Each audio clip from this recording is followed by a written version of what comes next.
Hello everyone, today we'll be studying about the trigeminal neuralgia. Trigeminal neuralgia, once is also called the tic-doulorex, is the most common of the transcranial neuralgia and chiefly affects the individual older than 50 years of the age. So the etiology and the pathogenesis. The most widely accepted theory is that majority of the cases of the classic trigeminal neuralgia is caused by the atherosclerotic blood vessels, usually the superior cerebral artery, pressing on and grooving the roots of the trigeminal nerve. This pressure results in the focal demyelination and the hyperexcitability of the nerve fibers, which will then fire the response in the light touch and resulting in brief episodes of the intense pain. The evidence for this theory includes the observation that the neurosurgical decompression of the nerve root from the vessels eliminates the pain in majority of the cases. The additional evidence for this theory was obtained from a study using the tomographic magnetic resonance imaging, which showed that the contact between the blood vessels and the trigeminal root was significantly more frequent on the affected side. There are classifications of the trigeminal neuralgia according to ICHD3 classification, that is the classic trigeminal neuralgia, secondary trigeminal neuralgia, and the idiopathic trigeminal neuralgia. So let's talk about the clinical features. So trigeminal neuralgia has the clinical features of episodes of the intense shooting stabbing pain that lasts for a few seconds and completely disappears. The pain is electric. The pain characteristics has an electric shock like quality and is unilateral except in some percentage of the cases. The maxillary branch of the trigeminal nerve is the branch that is most commonly affected, followed by the mandibular branch and rarely the ophthalmic branch. The pain in the trigeminal nerve is precipitated by the light touch on the trigger zone present on the skin or the mucosa within the distribution of the involved nerve branch. The common sites for the trigger zone includes the nasolabial fold, the corner of the lip.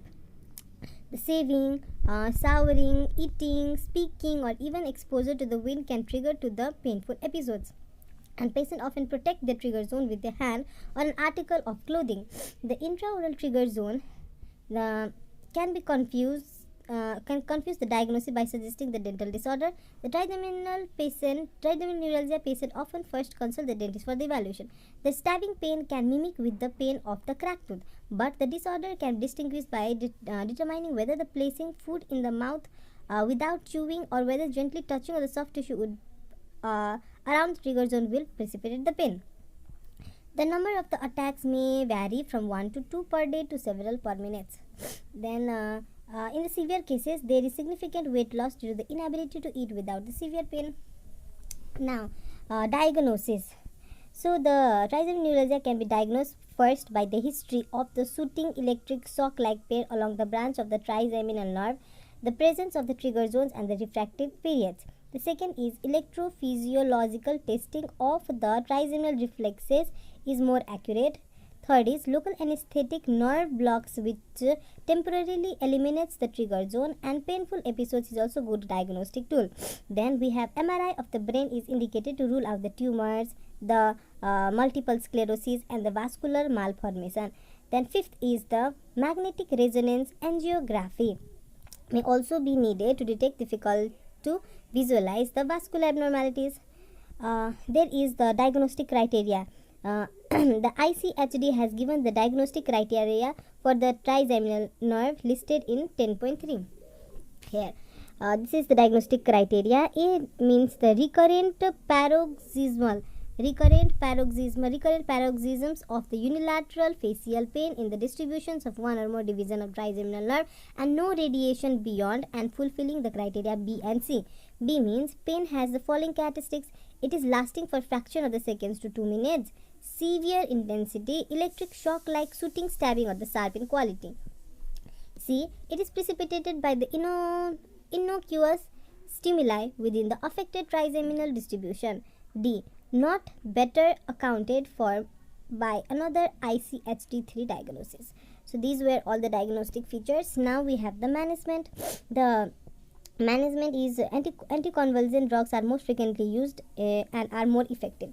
So let's talk about it. So the common management, the Common drugs used in the pharmacological management of the trigeminal neuralgia have anticonvulsants, we have skeletal muscle relaxant. So anticonvulsants are like carbamazepine, we have oxcarbazepine, similarly gabapentin and lamotrigine.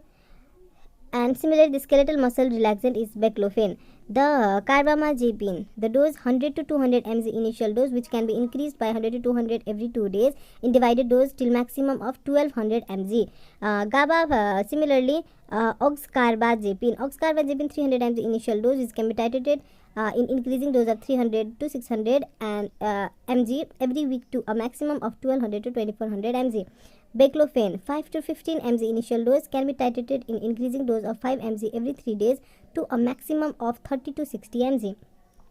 Similarly, gabapentin 300 mg initial dose can be titrated in increasing dose of 300 mg 2 to 3 days every 2 to 3 days to a maximum of 900 to 2400 mg. Lamotrigine 25 mg initial dose can be titrated in increasing dose of 20 to 25 to 50 mg every week to the maximum of 400 to 600 mg. So it is said that the carbamazepine has the maximum adverse effects includes these are the adverse effects. Now next is the surgical interventions used in the management of the trigeminal neuralgia. The first is percutaneous. The percutaneous trigeminal rhizotomy technique includes the radiofrequency thermocoagulation (RBG), radiofrequency thermocoagulation, balloon compression and glycerol injection. Next is microvascular decompression. Next is GABA knives, stereotactic radiosurgery.